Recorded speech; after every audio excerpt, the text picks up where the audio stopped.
नमस्कार, स्वागत है आपका इस खास ब्रॉडकास्ट में। मेरा नाम है रविंद्र सिंह शोरा। हरियाणा विधानसभा चुनाव को संपन्न हुए 4 महीने से अधिक का वक्त बीत चुका है, लेकिन हरियाणा विधानसभा चुनाव पर विवादों का संकट लगातार गहरा होता जा रहा है। 90 विधानसभाओं वाले इस विधानसभा क्षेत्र में लगभग 2 दर्जन विधानसभाएं ऐसी हैं, लगभग 2 दर्जन मतलब करीब 24 ऐसे विधानसभाएं हैं जहां पर नतीजे जो आए हैं उन नतीजों के खिलाफ हारे हुए प्रत्याशियों ने इलेक्शन पिटीशंस फाइल की हैं। इन पिटीशंस में से अधिकांश जो चुनाव याचिकाएं हैं वो कांग्रेस पार्टी के उम्मीदवारों की तरफ से, कांग्रेस पार्टी के प्रत्याशियों की तरफ से दायर की गई हैं। एक दो पिटीशंस ऐसी हैं जो बीजेपी के प्रत्याशियों ने भी दायर की हैं, लेकिन अधिकतर जो पिटीशंस हैं वो दायर की गई हैं कांग्रेस पार्टी के हारे हुए प्रत्याशियों की तरफ से। अब देखिए, 90 विधानसभाओं में से 24 विधानसभा, 30% से भी ज्यादा, एक बड़ा आंकड़ा है। इतने लोग इस चुनाव की जो पूरी प्रक्रिया हुई है उससे नाखुश हैं। उन लोगों को शक है कि इस इलेक्शन में कहीं ना कहीं ऐसा हुआ है जो तयशुदा नियमों से अलग है। जो भारत का निर्वाचन आयोग है उसने उन बातों का संज्ञान नहीं लिया और इलेक्शन ठीक तरीके से संपन्न नहीं हुआ। ये सारी पिटीशन जो हैं ये गई हैं पंजाब और हरियाणा हाईकोर्ट में। इसके अलावा 3 उम्मीदवारों ने पिटीशंस डाली हैं सुप्रीम कोर्ट में भी, जिनमें एक रानिया विधानसभा क्षेत्र से कांग्रेस के प्रत्याशी हैं, एक प्रत्याशी पलवल से करण सिंह दलाल हैं और एक फरीदाबाद से। इनमें से 2 जो प्रत्याशी हैं, करण सिंह दलाल और लखन सिंगला, उनकी पिटीशन को डिस्पोज्ड ऑफ कर दिया गया है सुप्रीम कोर्ट से। वो क्या है, और सुप्रीम कोर्ट ने उनकी पिटीशंस को डिस्पोज्ड ऑफ करते हुए बेहद महत्वपूर्ण एक आदेश दिया है। आदेश क्या दिया है? सुप्रीम कोर्ट ने कहा है कि इलेक्शन हो जाने के बाद चुनाव आयोग कोई भी डेटा इलेक्ट्रॉनिक वोटिंग मशीन से डिलीट नहीं करेगा। यह क्यों कहना पड़ा, इसके पीछे की कहानी मैं पहले आपको बताता हूं, सुप्रीम कोर्ट से जुड़ी हुई। आज हालांकि सुप्रीम कोर्ट में हियरिंग होनी थी, लेकिन जो नहीं हो पाई, हरियाणा इलेक्शन से जुड़ी हुई हियरिंग थी, लेकिन वो नहीं हो पाई। Election chief justice of India आज अवेलेबल नहीं थे, इस वजह से हियरिंग टल गई, नहीं हुई। इलेक्शन अप्रैल 2024 में एक फैसला दिया था सुप्रीम कोर्ट में, जिसमें कहा था कि 5% वोटों की चेकिंग एंड वेरिफिकेशन दोबारा से कैंडिडेट करवा सकता है अगर वो नाखुश है या उसको शक है नतीजों को लेकर। 5%। अगर 100 मशीन है विधानसभा क्षेत्र में या लोकसभा क्षेत्र में तो उसमें 5% पे करवाई जा सकती है। और इसके लिए आदेश दिया गया कि एसओपी बनाया जाए। एसओपी तैयार करेगा इलेक्शन कमीशन। इलेक्शन कमीशन ने एसओपी बनाया। एसओपी क्या बनाया? एसओपी यह बना दिया इलेक्शन कमीशन ने कि जो 5% मशीन होंगी उस एक मशीन की एवज में 47,500 रुपए जमा करना पड़ेगा। अगर 10 मशीनें हैं तो 47,500 के हिसाब से 10, उतना पैसा जमा करना पड़ेगा। एक बात। दूसरी बात, जो चुनाव आयोग जब चेकिंग एंड वेरिफिकेशन कराएगा तो वो पूरा डेटा डिलीट कर देगा। पूरा डेटा जो सपोज करो 5 अक्टूबर को वोट पड़े थे और उनकी चेकिंग एंड वेरिफिकेशन के लिए 47,500 रुपए दिए गए हैं, तो उसको चुनाव आयोग डेटा को डिलीट कर देगा और फ्रेश मॉक पोल वो जो है वो करवाएगा। फ्रेश मॉक पोल कराने के लिए उसके जो मॉक पोल होगा उसकी checking and verification election commission करेगा।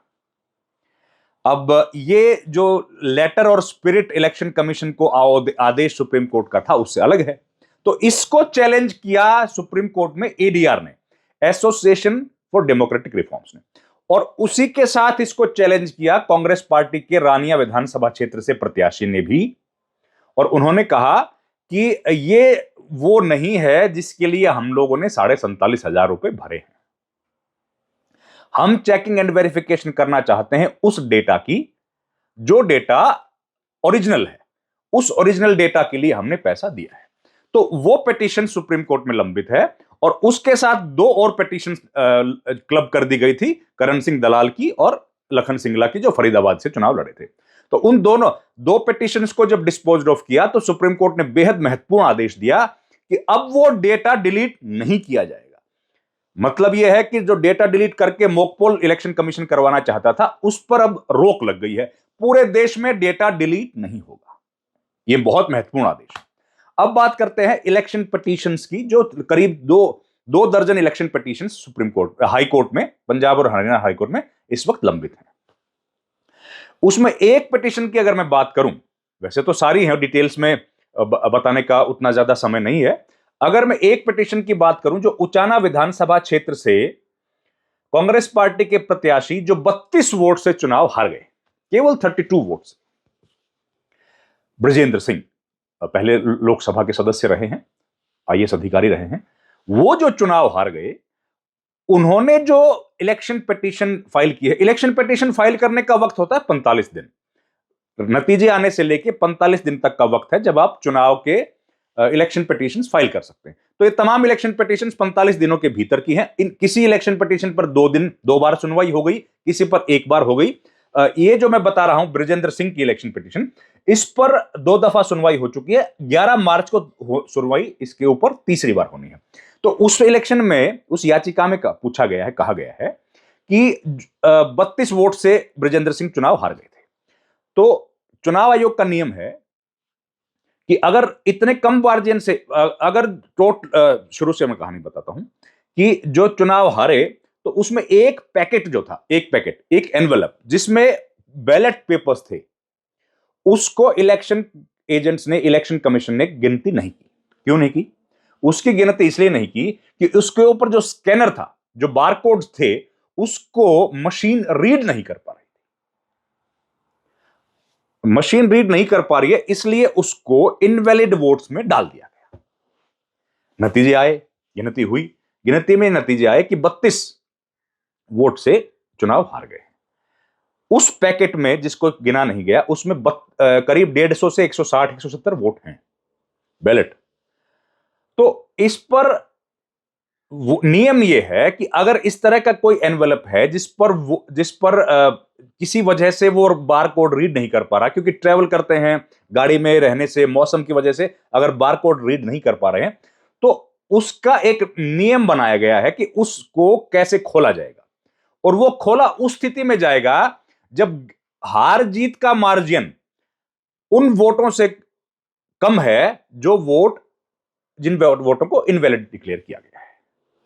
मतलब 32 वोट का हार जीत है और उसमें करीब 150 है, तो इसलिए वहां पर गिनती उसकी होगी। ये देखिए कितना हैरत अंगेज बात है। 150 160 वोट को इनवैलिड डिक्लेयर कर दिया और हार जीत 32 वोट से हो गई।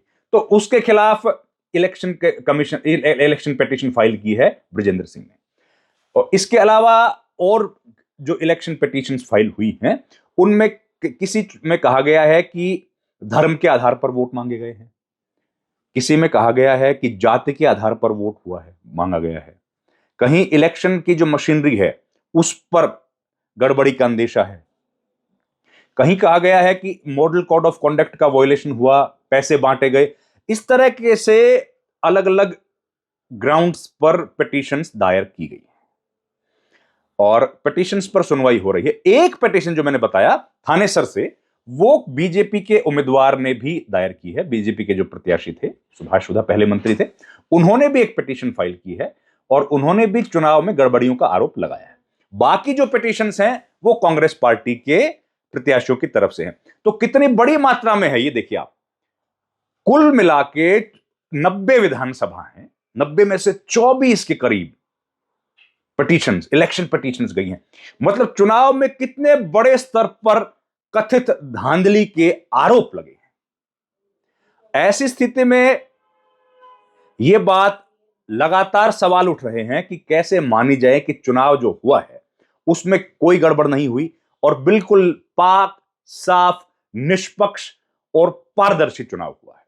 ये तमाम जो पिटीशंस हैं, धीरे धीरे इन पर सुनवाई हो रही है, इनके नतीजे आएंगे। और इसी तरह की एक पिटीशन जो महमूद प्राचा ने भी डाली थी, जिसमें उनको आदेश प्राप्त हुआ था कि चुनाव आयोग सारा डेटा अवेलेबल कराएगा हरियाणा विधानसभा चुनाव से जुड़ा, जब से प्रक्रिया शुरू हुई है तब से लेके और आखिरी काउंटिंग के दिन तक का।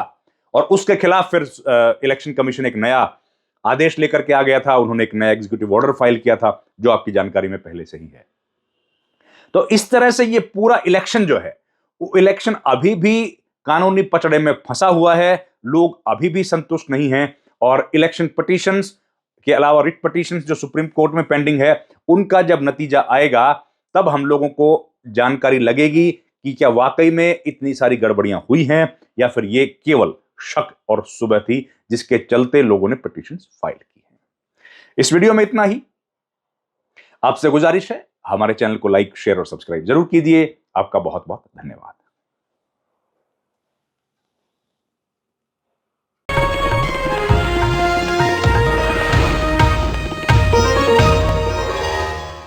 Copyright disclaimer under Section 107 of the Copyright Act 1976. Allowance is made for fair use for purposes such as criticism, comment, news reporting, scholarship, and research. Fair use is a use permitted by copyright statute that might otherwise be infringing.